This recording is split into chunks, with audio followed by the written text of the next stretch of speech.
sorry for being late first. Sorry for that. That's the obligation. But I'm very pleased to be here today with Julie and Roy. Julie Bonnéric and Roy, I don't want to mispronounce, Aghnatios. Okay.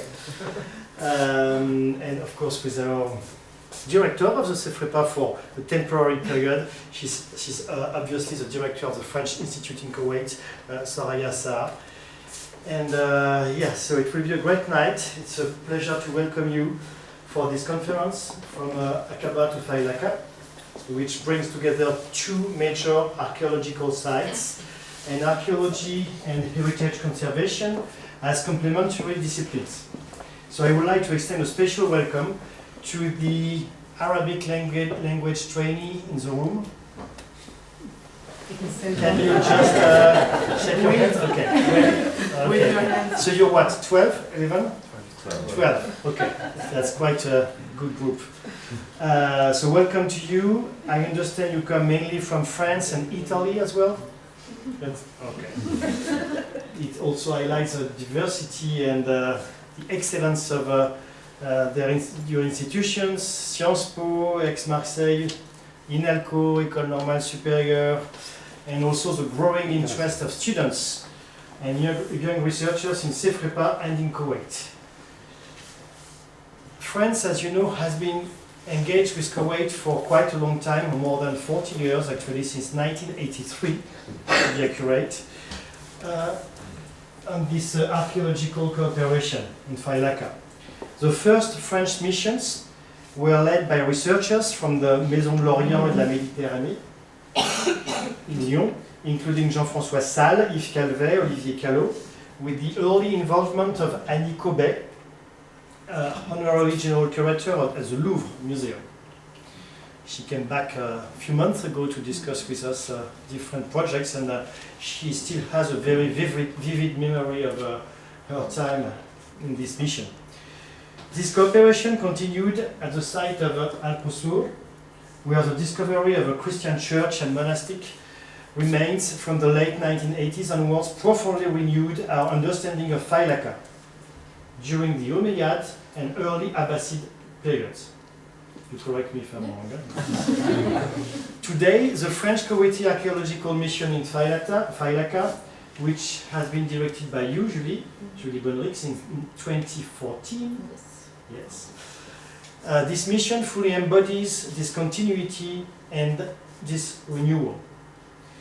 Renewal because, thanks to your work, recent discoveries, breakthrough, have been made at al-Qusur, and they are particularly remarkable.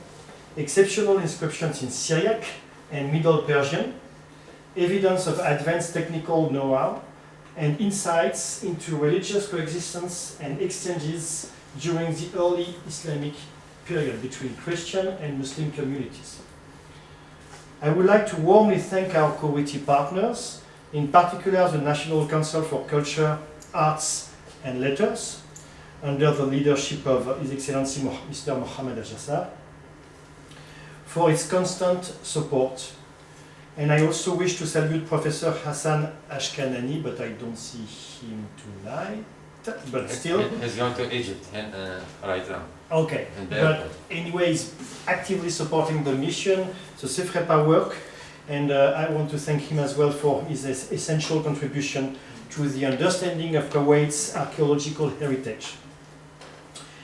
And also Mr. Hassan Al-Failakawi, whose personal engagement continues to be very appreciated by the archaeological teams on the ground. France supported Kuwait's recent election at the UNESCO World Heritage Committee, and I do think this election is quite an important milestone for Kuwait, and also reflects, by the support France gave to this candidacy, it reflects a very close relationship and friendship we have with Kuwait. And we were very happy, very honored with Soraya to be part of this common adventure. So in this context, we are very proud with CEFREPA to accompany Kuwait's efforts to seek the inscription of Failaka on the UNESCO World Heritage List. we hope that tomorrow Failaka will take its rightful place among the great sites of World Heritage, recognized not only for its outstanding archaeological value, but also as a symbol of dialogue between cultures, civilizations, and religions. So now I will give you the floor because you're the only ones qualified to do that. Thank you so much for your work, for your dedication. I mean, I don't understand all the details, obviously, by far, but I've read quite some stuff about it, and I'm very impressed. So I'm very excited to read it. Thank you. So we will try not to go too much in the details, but you know, as researchers, sometimes it's difficult. So the idea today was not to present only Qusur, because every year we can give lectures about Qusur. So, for instance, last year was more about dating with Rémi Perrogon, who is here, and which is a pottery specialist of the mission.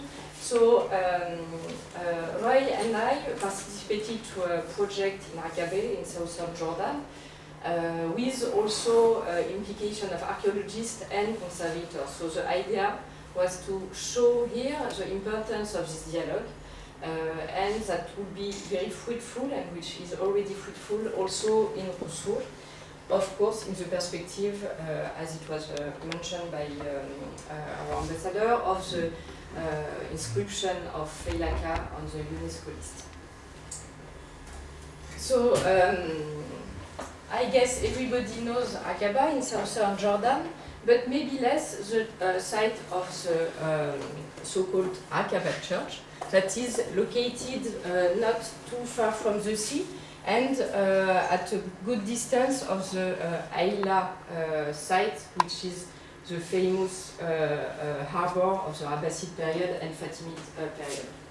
So it was excavated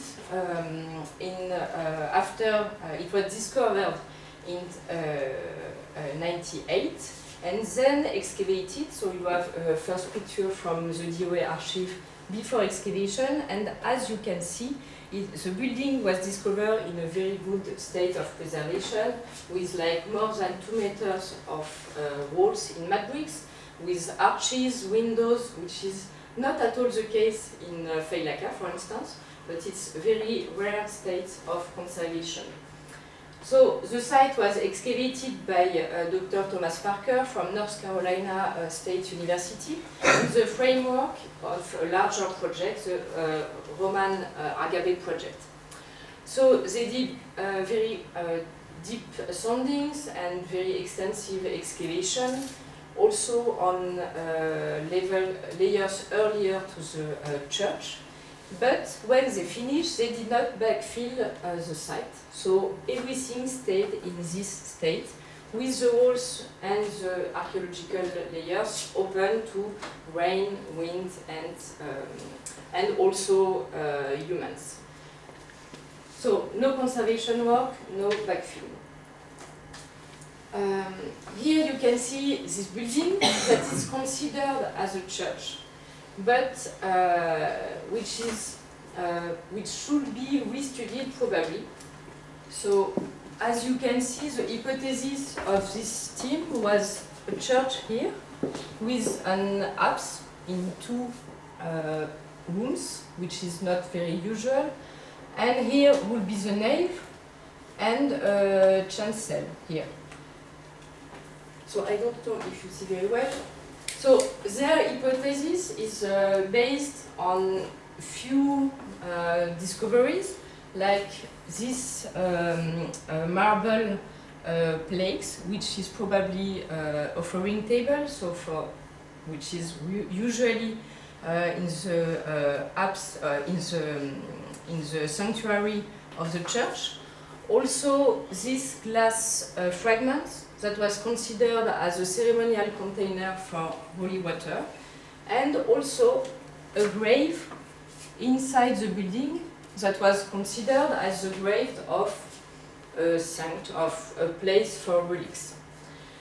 The identification as a church is also based on textual sources, mentioning a Christian bishop in Ayla, dating back to the 4th century. So you will see picture later of the state of the building, but in 2022, 23. So, sorry. The Department of Antiquities contacted IFPO to work on this project, which was the Aqaba Church Rehabilitation Project. So it was funded by the Department of Antiquities of Jordan, but taken in charge by ECOR, the American Center of Research, which is based in Amman. They asked us to take in charge the conservation of the remains, while the ECOR will build a shelter, sideways, and panels. At this time, so I was based in Jordan. I was the head of IFPO in Jordan, and IFPO was also, so an architect was also at IFPO, which was also a specialist of mudbricks conservation. So I'm an archaeologist, I'm working on mudbricks construction, also on churches, and she was a specialist of conservation, so we already were thinking to conduct a project there. So we decided to, with IFPO's direction, to participate to this project that was only 3 months long for the conservation part, with many delays and many issues. But the main objective was, of course, the conservation of the church, a long-term conservation, because the building was collapsing, and also the opening to tourists. So at this period, the building was open, it was visible, but nobody was visiting it because it was like almost without any panels, anything. But we also added to the original project 2 specific objectives: the documentation of the site, because when you do conservation, you also cover the walls and you cover the archaeological layers. So after conservation, it's not possible to study the site anymore because it's not visible. So we added this part to the project to be sure to have the proper documentation, because we had some archives from the previous team, but not so many, and it was mainly not published. We had just 2 papers. And we also added the training of the staff of the DOA in Aqaba, because conservation for earth architecture needs a lot of maintenance. So it's not possible just to do the conservation, then to leave, because the site will just then start to collapse again after a few winters.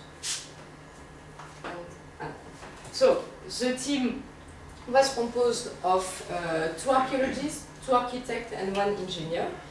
So the 2 archaeologists were myself and Wassim Jaradat, which is also excavating in al-Qusur and who is here. Architects were architect Emmanuel Deveau and Roy Aghnatios, and the engineer was Mariam Azeh, which is a Jordanian engineer. So the project was funded mainly by the DOA through ECOR, but we also, to add the documentation part and the training part, we also get funding from the L'Œuvre d'Orient to complete the budget. And I will finish the Okay, thank you. So as Julie mentioned, the conservation project, the success of the conservation project in Aqaba couldn't succeed without the help and the effort of the multidisciplinary team, which are composed of archaeologists and architects and engineers. So once we arrived to Aqaba, the state of the site was deteriorated and decayed to a level that walls weren't like we weren't able to see the walls. At some point, the mud bricks were melted. There was a lot of pathologies that were found, from erosion to saline capillarity rises, which deteriorated the undercuts of the walls. So the first thing that we did was looking into the archives and the documentation of of the past campaigns, and it helped us to figure out how to move forward with the conservation project. We did also a structural evaluation that helped us figure out how to maintain the walls and conserve them and preserve them and work on them without damaging them and without damaging the people that were working there, especially that some walls were like slanted and weren't like stable enough to work on. So the main issues, as I said, were capillary rises and was saline because the water table in Aqaba is on the coastline of Jordan. It's in the proximity of the sea, and the water table was really close to the site. So all this, the salt that were combined in the soil, in the floors, were coming up, and as we can see on the floor in the picture, that it damaged a lot the structures of the remains. So partially of the work was to be able to monitor everything before we started the conservation process, and then we moved forward. As we were moving forward, we were supporting the walls while stabilizing them, and it helped us do archaeological cleaning because it was a must to figure out the structure of the walls and to figure out also to comprehend the totality of the remains. As we moved forward, also we did analysis of the soil. So we gathered, so we went to sourcing of the soil around the Aqaba and the and the Kuwaiti region, which is 40 kilometers or so. Around 40 kilometers away from Aqaba. And we started studying and analyzing the soil and the earthen material. So we did tests, and we were able to select one of the soils to extract them and use them on the Aqaba Church. So just to add something, so it's not chemical analysis. It's more like observation. It's basic analysis. It's called, for example, here we have the sedimentation jar test, which consists of only putting an amount of soil that we extracted with water, and then we mix them, and we can see the layers of clay, sand, and the different compositions of the soil that we have. Because so conservation is in earth architecture, it's more like you need to do it with your hands and to see how the clay, how it reacts, more than to do chemical analysis, even if it's also interesting and informative, but it's more practical. Yeah, it's also a way of respecting the remains and respecting what we have under our hands. So we need to work with the same material. So we try to find. So we analyzed the soil that was found on the site, and we the soil that was really close to the composition of the original archaeological material. We tried to develop it as a conservation material. So we also did tests on this soil to see how it would react as a conservation material, like mud bricks, plaster, and mortar. And these tests helped us produce a certain amount of mud bricks and the conservation material. And it was a bit of a challenge because we didn't have enough space to produce the necessary mud bricks. But after all, we managed with the workers and the team. The conservation works consisted of doing multiple interventions and actions on the remains, which are mostly repairing the walls, consolidating them, and rebuilding, partial rebuilding of the very damaged and structurally weak walls. So as you can see, we tried also consolidating the plaster that was found in 1 or 2 rooms in the whole site, and as we based our work on the documentation that we had and on the pictures that we had. We repaired most of the remains. If I just can have, yeah. So here you have the undercut because of the salinity, so it's collapsed from the base of the wall. And here we had a lot of niches, and of course when the wood lintel will disappear, the upper part will collapse, so we had to rebuild it as it was, based on archaeological observation of the remains. So yeah.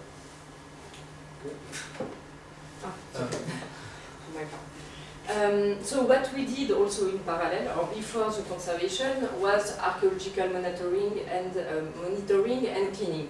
So on many conservation projects, the architect will clean the site and remove all the damaged part of the walls. But in this project, we took care to do it as archaeologists, because as archaeologists, we will remove less, document it, and then architect will say, oh no, it's still too damaged, so you should remove more. So if you see, here you see the original state when we arrived. Here it's after archaeological cleaning, and you may see the courses of the mud bricks, which are visible, and that we can study to see the phasing of the walls. We also, of course, did archaeological monitoring, because sometimes it was necessary to excavate layers that were not previously excavated, but it was very few areas. And here you can see also some collapsed walls. So when these were discovered, it was almost 1 meter high, and after 15 years, it's also almost all melted.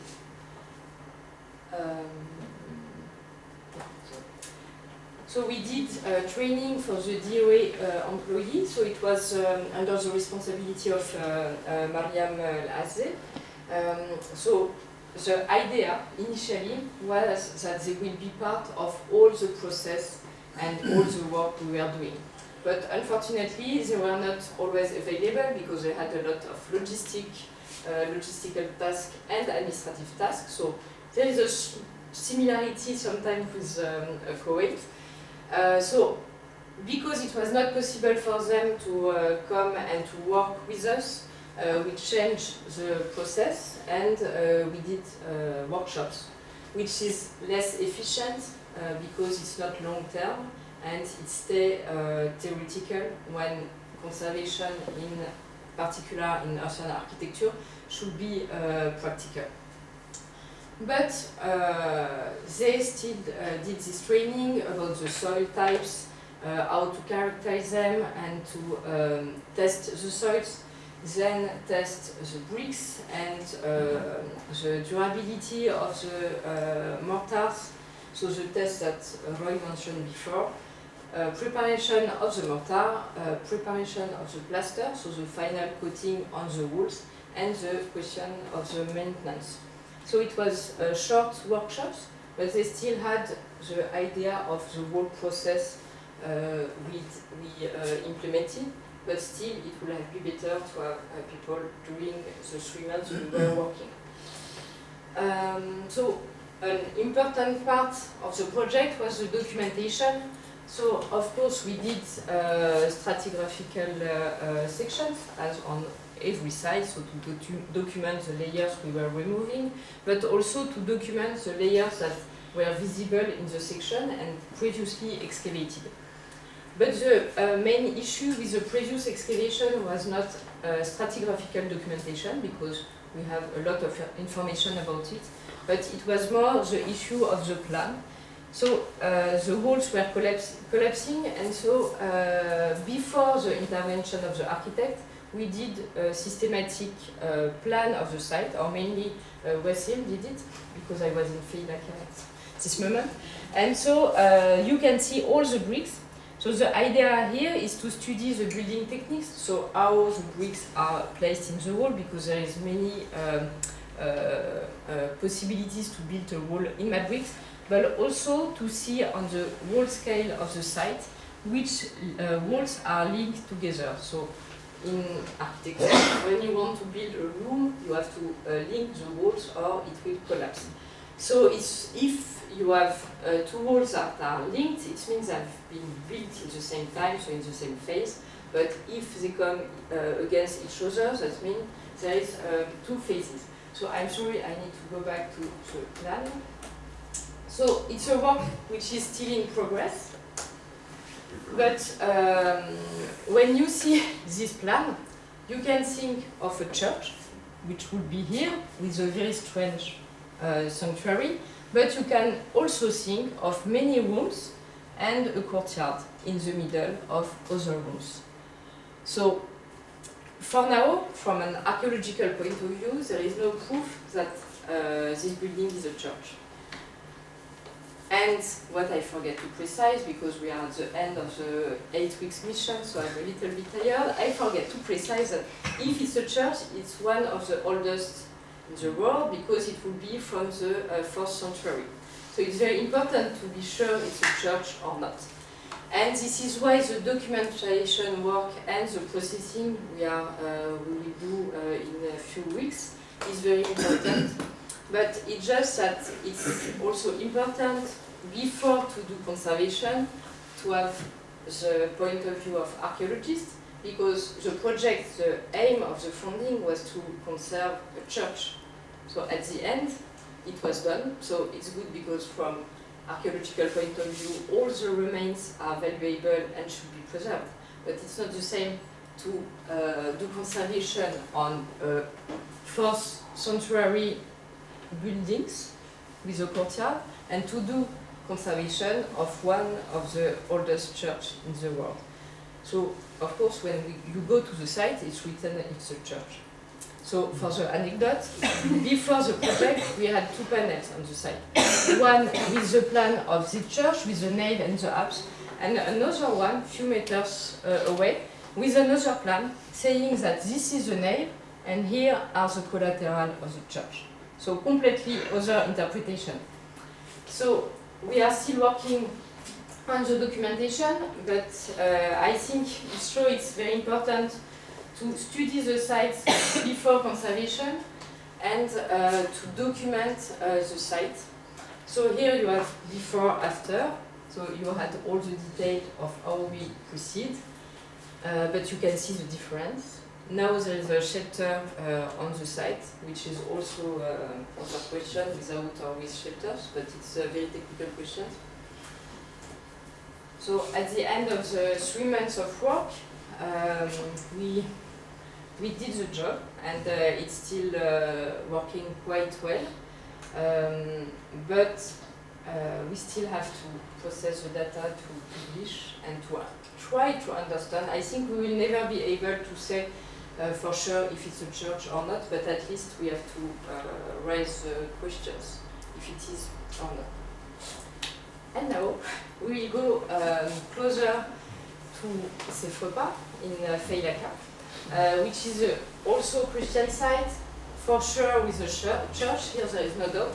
So, which is later because it's early Islamic, and which is the only site in the middle of Failaka Island. So it's more than 2 kilometers long, so it's not at all the same proportion of the small site of Aqaba.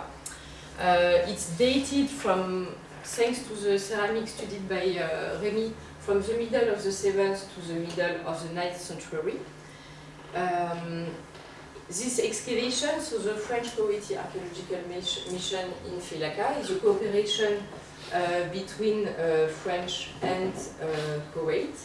So the Sefrepa, before IFPO, now Sefrepa, and the National Council for Culture, Arts and Letters, and the National Museum. So I'm very glad because Hassan Failaka is here, but we have also other persons of the National Council and the National Museum, in particular Ahmed Sawadi, which is working on the conservation with Roy, and Zahra Ali Baba, which is also managing all the questions related to UNESCO classification. So I'm doing that here. So this project is ongoing since 2011, but as mentioned, it was already excavated by the previous French mission. So this site is mainly known thanks to this church that you can see here. So we are far from the 2 meters of elevation, but it's one of the best preserved buildings. So it was discovered before the Iraqi invasion in the middle of the site, and it was, before to be completely excavated, it was already identified thanks to the discovery of 5 panels, with 2 completely preserved with cross. So they were complete when they were activated, but they burned during the fire of the National Museum during the invasion, and it's what is remaining now. Hopefully it was documented before. So we propose this restitution of the church, but it's very hypothetical. So in a conservation project, we not rebuild everything, we just stay to what is sure, that is the lower part of the building. So this church is the biggest in the Gulf. It's similar to other churches, which are depending of the Church of the East, so the East Syriac Christians. And it's probably a monastic church, because you have 2 types of churches in the area. So the Church of the East is southern Iraq, Gulf, and also, of course, Iran and Central Asia. So you have mainly 2 types of church, the 3-parted type and the one with the bema. So one of my hypotheses is that it's a church that are monastic, and probably also for pilgrimage. So in al-Qusur, the central part is closed by doors when the lateral rooms are open. Here you don't have wood panel in the doorways, but here it's closed, and here is probably the area dedicated to the monks with the sanctuary, so the holy place of the church, the main nave, and here it's possible to go from one annex to another, probably for pilgrims that may have come to because of relics. So the previous team discovered a reliquary and a burial in one of the walls, which is probably the burial of relics, or possibly the burial of the founder of the monastery. But I will not go too much in the detail because it's not the subject. In 2022, we did a large trench from the southern part of the church, so from north to south, for different reasons. But what appeared, and we were not expecting, is that it showed that the plan done previously is not completely accurate, and that some areas were not excavated. So here you have stairs that was drawn on the drawings we have from the archives, but this platform in mudbricks was not excavated, and here you have a basin which was excavated, which is not on the plan. So in case of conservation project, it will need to re-excavate the church, also because probably, for different reasons, it's probable that the central part may have been an earlier church, and then the building will have been done bigger. So when it was excavated, no plan was done. So you see the bricks by bricks plan. So we were drawing all the bricks in Aqaba. It was not done for the church. So here you have one room, which is probably with at least 4 bricks. And without this plan, we cannot know what is the phasing of the building. So it needs to be done in a conservation project. One of the other buildings that particularly important is the refectory, which is southwest of the church, which is important because it's very well preserved, but also because it's a proof of the fact that it is a monastery. Because in a monastery you have cells, but you have also conventual buildings, a scriptorium, library, and refectory. So here it's a building completely different from the others, with 1 meter of stone and then mudbricks that completely disappeared. You have the benches for the monks to sit when they are dining together, so it's a dining room and a portico around the building. So the church is 32 meters long, and the refectory is 30 meters, to give you an idea of the buildings. We may have a second church, or maybe a conventual building, maybe for education, to the east of the church. It had also specific building techniques, so it's built on a platform, stone platform, and as you can see here, all the mudbricks elevation completely disappear.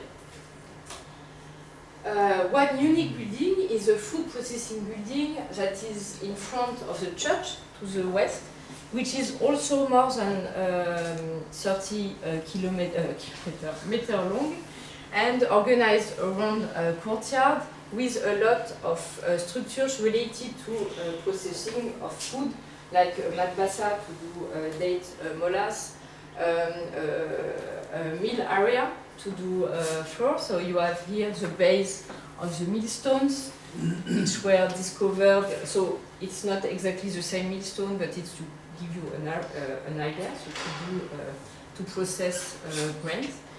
So this is the millstone in artificial basalt, if you have questions about it. And finally, almost finally, the cells and the first phase of the monastery, which is completely built in mudbricks. So here you can see the state of preservation. We have 2 courses of mudbricks, which is huge. al-Qusur. We have one wall which is 5 centimeters high, so it's specific question for conservation. So the church and the refectory are well preserved, but other buildings are very not well preserved. Here we also have one course of mudbricks, so it's very flat, but the floors are very well preserved. So one of the questions we have now, of the many questions, is to know if all the site is a monastery or not, because for now I show you only the central part of the site, but not the 180 buildings that are surrounding this monastery, and for which, for now, we don't know if they are cells or just normal dwellings. So they also have specific building techniques with stone base, as you can see here, to avoid the undercut that you saw in Aqaba. So it's also built to assure sustainability of architecture. You have plastered floor on the platform, and here also the mudbricks disappear. Okay, so it's nice to be able to do a comparison between Aqaba and Qusur, especially that Qusur lacks elevation. So, but on the other hand, we can see that the remains are in better condition than an Aqaba. So, now we can see like almost all the buildings that are found are of stone bases and built with mud bricks above them, and the state of the mud bricks are almost in a good condition to be able to work with. So we also relied on evaluating and monitoring the state of the remains, and it's important to mention that it's not yet a conservation project, but in preparation for a conservation project. So what we're doing is testing out how we can intervene in the future. So it was also important to do like evaluation of the covered and uncovered remains. By that I mean that some part of the earlier campaigns were excavated but not backfilled. So there were So the previous team did previous not team, backfill, yeah. but since 2012 we backfilled everything. Yeah. So it was important also to note that that helped the not backfilling the part of the site helped us figure out the deterioration process of the remains if it was to be exposed to the local conditions and the environmental condition. The similarities with Aqaba is the extreme and harsh conditions of the environment and the weather that we have in both sites. So in Aqaba we have high temperatures in the summer and some we cannot say it's monsoon season, but we have sometimes strong rainfalls and storms. In Qusur we also have the same conditions. We have so basically Qusur is exposed. There isn't any building nor I want to say construction nearby. So it's clearly exposed to the wind and to the heavy rainfall.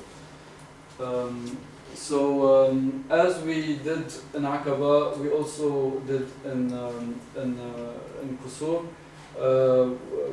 with extracting and studying the earth that is found around the island. So we went and extracted the different kind of soils, and we tried to compare them by composition and by color to be to try to find some soil that is close to al-Qusur. And we tested also the Qusur site, the Qusur soil from the archaeological layers that were found from the demolition and the collapse of the mudbricks. So we did also field tests, which are simplified quality control tests that we can do in the conservation project. And it helps us decide which conservation material can be selected and be adaptable to the site that we have. So it's to test yeah. So because it's interesting. To yeah. So so basically, these tests help us visualize how the conservation material will react in a harsh condition as the condition that we have on site. So, for example, we did the erosion test, which is basically simulating a heavy rainfall, and also the capillarity rises by doing by putting like fabric, and it helps see the absorption of the humidity. So that led to a selection of the soil. So basically, we noticed that there is the soil of Qusur was still in good condition to be worked. So last year and this year we produced mud bricks and conservation material, and that helped us do some conservation works and preventive conservation. So we focused mainly because it's an ongoing campaign and it's an ongoing excavation. So we focused on the parts of the remains that are the least, the most endangered and fragile. So we did consolidation of the walls and repointing of the stones. We also did some plaster consolidation. We also did some repairs. For example, the heavy rainfall that was that happened 2 years ago left some walls and some threshold, melted the mudbricks basically. So we repaired that, and we started partially rebuilding and experimenting with the conservation material. So we built an experimental wall on the excavated part of al-Qusur, and that was left without backfilling. And we also did we tested some temporary protection and stabilization techniques on the structures that were found, and on the plaster also. And this year we started partially rebuilding and reconstructing the same area that we built the experimental wall by focusing on a room in the building, and we started rebuilding mudbrick courses with stone bases. So it's important to note that these interventions are still experimental to be able to propose and to develop a conservation project.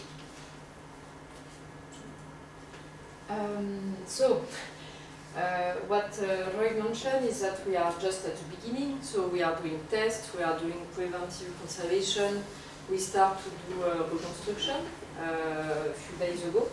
But so the aim is to be able to open the site to the public, because as you can see, so Qusur is meant to be protected.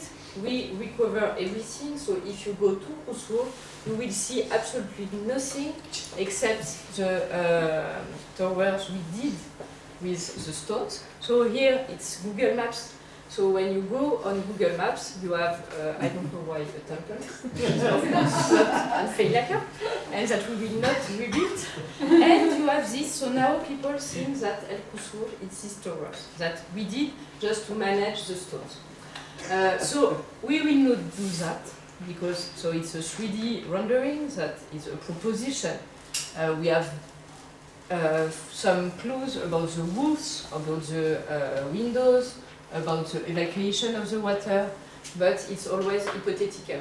So what we would do, ideally, would be to reopen, of course, the church, the refectory, the cells, and the food production building, to remove the backfill, to redocument the oldest excavation, to complete our excavation, because we did not excavate everything, because we answer some scientific questions. We are not here to excavate everything, but if we do conservation, we could complete this excavation, and then to do reconstruction. So on few courses, we not rebuild the walls, and so that people can know there is a monastery from the Umayyad and early Abbasid period in Failaka Island, and visit it.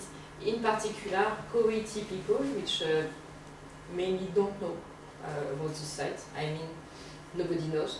So they will know the Hellenistic fortress, but not at all Qusur Monastery. So we are working for that. We are in discussion with the National Council, with the National Museum, and we hope in the future to be able to be a project in the larger scale. But so what we did in Aqaba in 3 months was a lot of work. But what we would like to do in Qusur would be more like 3 years with daily work, which is completely another scale than what we did in Aqaba, and also another scale of, than archaeological project, because we are excavating 8 weeks a year, but then we have a lot of documentation to process, so database, pictures, drawings, comparison, publication. So we could not excavate the full year, because we have, like for 1 month of excavation, we have 2 months of post-excavation. But the conservation would need daily work for at least 3 years, and the presence of architects and archaeologists to re-excavate the church and document it. Of course, it could be a smaller project, focus on the church, for instance, on only few buildings. But if it stays at the scale of the archaeological mission, maybe after a few campaigns we will have done 1 building. So if we want to do more, we need to have another project focusing on conservation. Thank you. Thank you.